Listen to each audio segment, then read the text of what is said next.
نماز تراویح نبی کریم علیہ السلام سے پوچھا گیا کہ آپ کی رات کی نماز جو ہے وہ کیسی ہوتی ہے، تو بتایا گیا کہ مسنا مسنا یعنی دو دو رکعت کی نماز، کوئی تحدید نہیں کی گئی، کوئی اس کو فکس نہیں کیا گیا کہ اتنی نماز پڑھنی ہے۔ اس روایت سے بھی بعض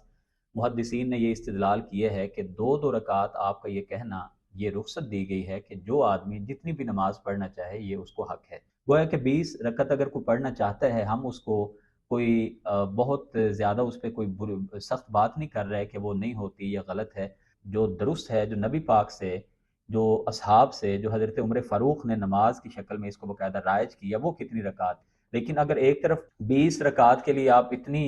زیادہ تاکید کریں، شد و مد سے آپ لوگوں کو دلائل دیں، اور جو نبی پاک کا معمول تھا، صحابہ کا معمول تھا، ساری زندگی جو آپ کرتے رہے، اس کو بالکل نظر انداز کر دیں، تو یہ بہت بڑی علمی خیانت ہے۔ اب جہاں تک 20 رکعت نماز تراویح پڑھنے کی بات ہے، تو جامع ترمذی شریف کی جو 806 نمبر روایت ہے، اس کے ذیل میں ائمہ و محدثین کے بہت سارے اقوال موجود ہیں، جس سے ہمیں یہ ثابت ہوتا ہے کہ نماز تراویح آپ اگر 8 رکعت پڑھنا چاہیں، 20 پڑھنا چاہیں یا اس سے بھی زیادہ پڑھنا چاہیں، یہ درست ہے۔ اہل مدینہ کا جو قول ہے،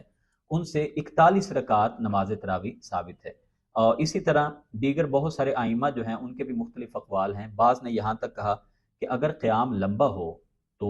آپ 8 رکعت پڑھ لیں، اور اگر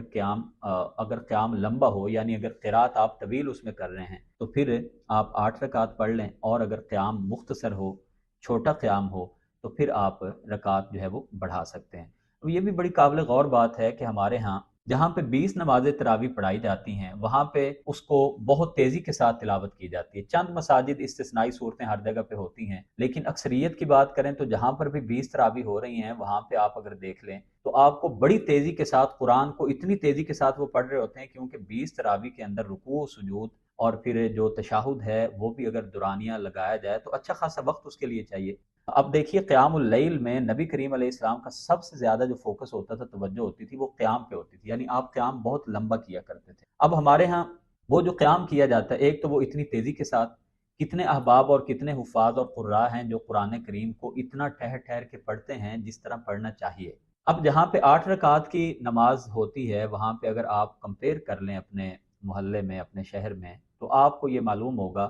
کہ وہاں پہ آپ کو قیام لمبا نظر آتا ہے، اور وہاں پہ قرات بھی اکثر مساجد میں یعنی ٹھہر ٹھہر کے ہوتی ہے، کیونکہ اس سے پھر قیام طویل ہو جاتا ہے۔ اب ایک طرف اگر قیام 8 رکعت تراویح ہے، دوسری طرف 20 تراویح ہیں، ایک طرف قیام بہت لمبا ہے، دوسری طرف قیام مختصر ہے، ایک طرف جو قیام میں بہت ٹھہر ٹھہر کے آداب اور تلفظ کے ساتھ پورے مخارج اور صفات کے ساتھ قرآن کی تلاوت کی جاتی ہے، اور دوسری طرف جو ہے وہ بڑی تیزی کے ساتھ صرف ایک ہی دھیان ہے کہ 20 پوری کرنی ہے، تو آپ خود فیصلہ کیجئے کہ ان میں سے آپ کو افضل طریقہ کون سا لگتا ہے۔ اب نماز تراویح آپ پڑھیں، آپ چاہے مسجد میں پڑھیں، آپ چاہے گھر میں پڑھیں، آپ 20 رکعت پڑھیں، آپ 8 رکعت پڑھیں، مگر نبی کریم علیہ السلام کی اگر سنت کی بات کریں تو آپ سے 11 رکعت ہی ثابت ہیں، 8 نماز تراویح اور 3 نماز وتر، اور نماز وتر بھی آپ نے 2 رکعت پڑھ کے سلام پھیرا ہے، اور پھر آپ نے وتر ایک کر کے پڑھا ہے اس انداز میں۔ اور جو ایک دو باتیں اس ضمن میں بیان کرنی ضروری ہیں نماز تراویح، وہ یہ بھی ہیں کہ نماز تراویح اگر آج کے دور میں بھی کوئی آدمی، یعنی نماز تراویح تو ہم بات کر رہے ہیں کہ یہ ہم اس کو نام دے رہے ہیں، ویسے حدیثوں میں نام اس کے لیے قیام اللیل ہے، اگرچہ بعض محدثین نے